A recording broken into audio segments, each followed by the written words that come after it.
खेल-कूद के माध्यम से कैसे बनाएँ अपने बच्चे को एक सफल और ज़िम्मेदार व्यक्ति? इस विषय को आज हम देखेंगे।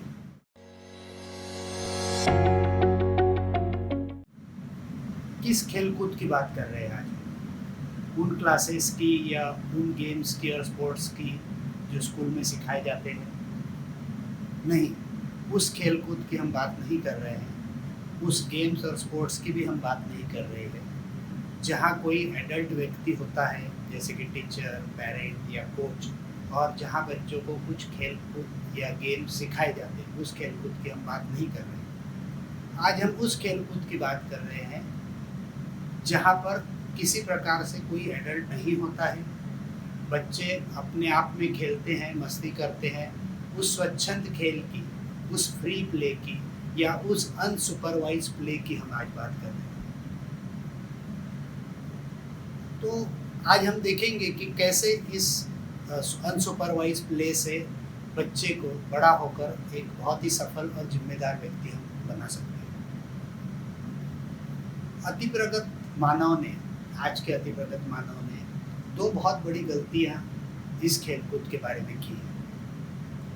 पहली तो ये कि बच्चों की जो भी एक्टिविटीज़ होती हैं, उनको 2 वर्गों में विभाजित कर दिया है। एक लर्निंग और दूसरा प्ले।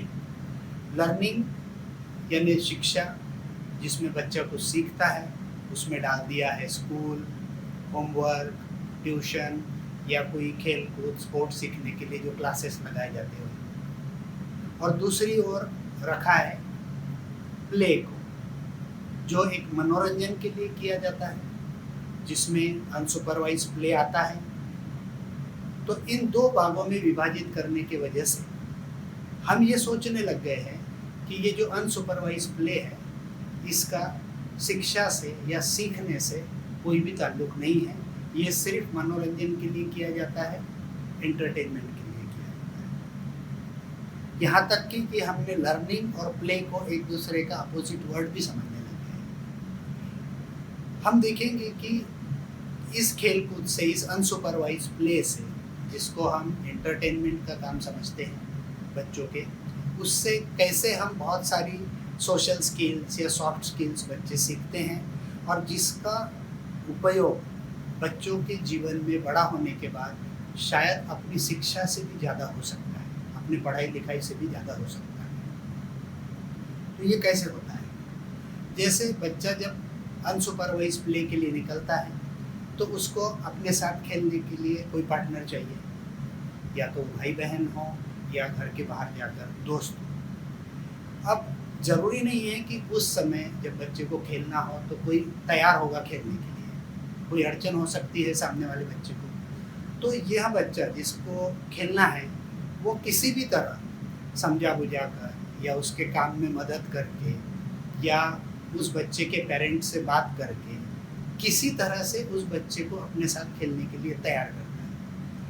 यह सब करने में उसकी नेगोशिएशन स्किल्स डेवलप होती है, व्यवहारिकता डेवलप होती है। जब उसे बच्चा खेलने के लिए मिल जाता है, और ये बच्चे 2 बच्चे या अनेक बच्चे खेलने के लिए जाते हैं, तो कैसे खेलना है, क्या गेम खेलना है, इसमें वो अपनी इमेजिनेशन और क्रिएटिविटी डेवलप करते हैं, जिसे हम कल्पकता कहते हैं।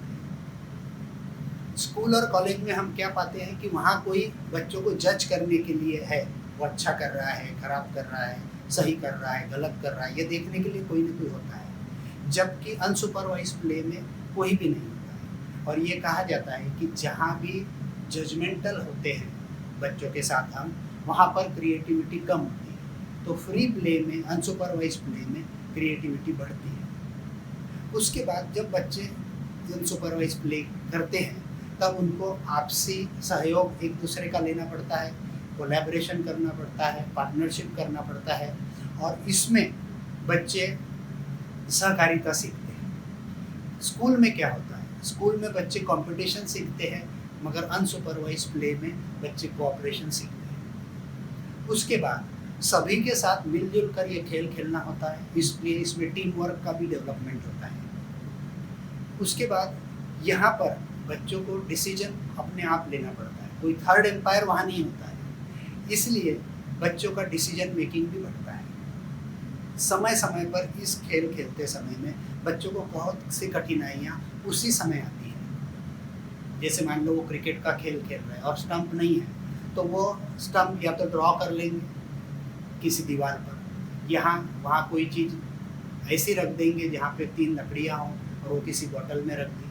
तो किसी न किसी प्रकार से अपने प्रॉब्लम का सॉल्यूशन बच्चे वहीं निकालते हैं और इसमें उनका प्रॉब्लम सॉल्विंग स्किल्स भी डेवलप होता है। इस प्रकार से हमने देखा कि अनसुपरवाइज्ड प्ले एक सिर्फ मनोरंजन की बात नहीं है, it is a great learning experience.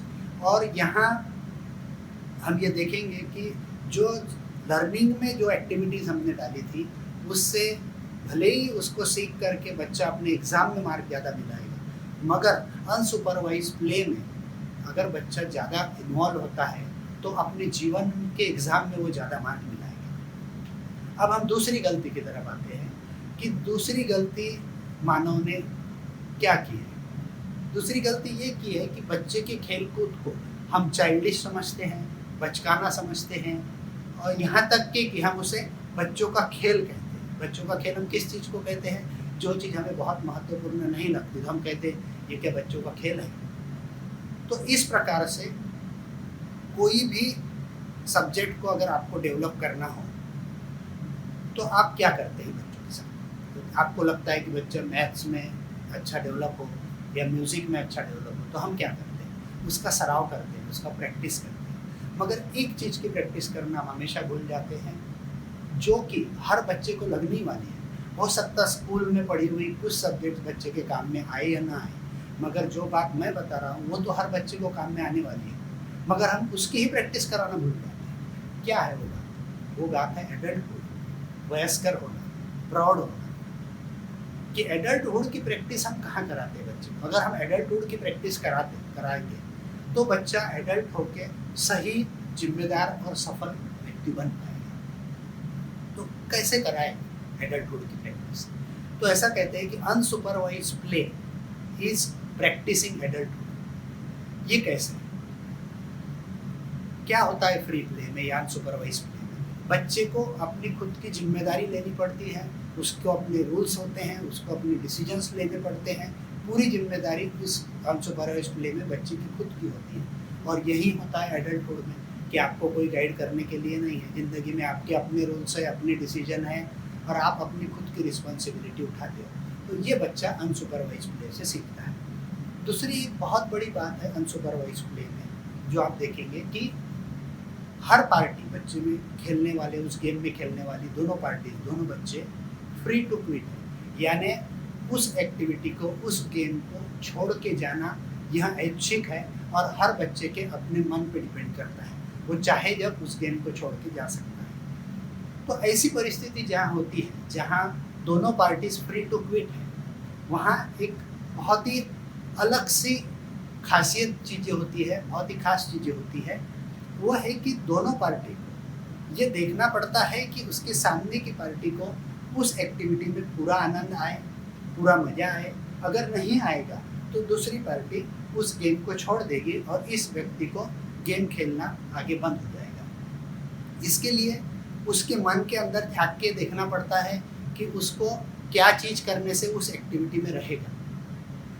तो इस प्रकार से बहुत सारे कॉम्प्रोमाइज़ेस करने पड़ते हैं, बहुत सारे समझौते करने पड़ते हैं, दूसरे के व्यू को समझना पड़ता है।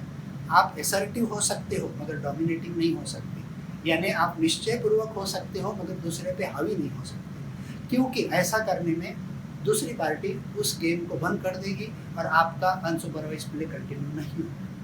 क्या होता है एडल्टहुड में? यही सब होता है।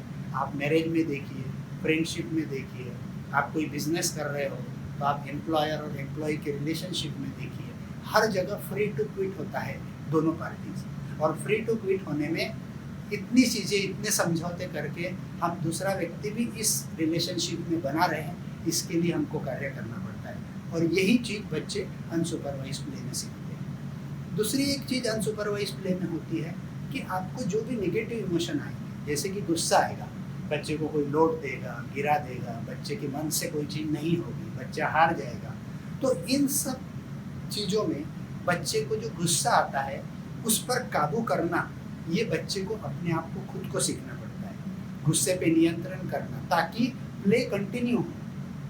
आप उस समय कोई बदतमीजी नहीं कर सकते, कोई नखरा नहीं दिखा सकते, कोई टेंटम थ्रो नहीं कर सकते। आपने कभी सुना है कि जो बच्चा पेरेंट के सामने इतने टेंटम थ्रो करता है, उसके दिल से अगर कोई बात नहीं होती है तो वो जाके कभी दोस्तों में अनसुपरवाइज प्ले में टेंटम थ्रो किया? होता ही नहीं है, क्योंकि उसको पता है कि अगर मैं ऐसा करूँगा, मैं अपने गुस्से को नियंत्रित नहीं करूँगा, मैं टेंट्रम्स करूँगा, तो बच्चे मुझे गेम से निकाल देंगे और कल भी जब खेलेंगे तो मुझे बुलाने नहीं आएंगे और मैं उस गेम का हिस्सा नहीं हो सकता है। यही होता है एडल्टहुड में। एडल्टहुड में भी आपको आपके नेगेटिव इमोशंस, अगर आपको मैरिज, रिलेशनशिप, कोई भी फ्रेंडशिप्स निभा कर रखना है तो आपको अपने गुस्से को, अपने नेगेटिव इमोशंस को काबू में रखना सीखना पड़ता है। अब आप इतने फ़ायदे देख चुके हो कि अनसुपरवाइज प्ले से बच्चों के जीवन में होता है, तो आप सोचेंगे कि एज ए पेरेंट मेरी क्या जिम्मेदारी है। आपको फ्री प्ले, अनसुपरवाइज प्ले, खेलकूद, मस्ती, ये बच्चों को सिखाना नहीं है। बच्चों के अंदर ये इन्नेट है, ये उनको बर्थ से ही भगवान ने इसकी देन दी है। आपको क्या करना है? आपको ये करना है कि बच्चे को रोज़ाना या हफ्ते में कुछ दिन, कुछ समय ऐसा मिलना चाहिए कि जहाँ कोई टाइम टेबल ना हो, जिस समय के लिए आपने कोई एक्टिविटी शेड्यूल नहीं की हो। ऐसा समय जब बच्चे को मिलेगा तो बच्चा अनसुपरवाइज प्ले के लिए घर के बाहर निकलेगा, अपने दोस्तों को मिलेगा और अनसुपरवाइज प्ले प्रमोट होगा। मैं ये नहीं कहूँगा यहाँ कि आप अपनी लर्निंग वाली activity, school, homework, organise activity या एक्स्ट्रा करिकुलर एक्टिविटी को प्राधान्य न दें, मगर साथ साथ यह भी ध्यान रखें कि बच्चे के पास कुछ समय दिन में ऐसा होना चाहिए कि जहाँ वो टाइम अनशेड्यूल्ड हो और जहाँ बच्चा अनसुपरवाइज प्ले के लिए प्रोत्साहित हो। तो मैं आपको इतना ही कहना चाहूँगा कि आज के बाद आप बच्चों के खेल को बच्चों का खेल न समझें।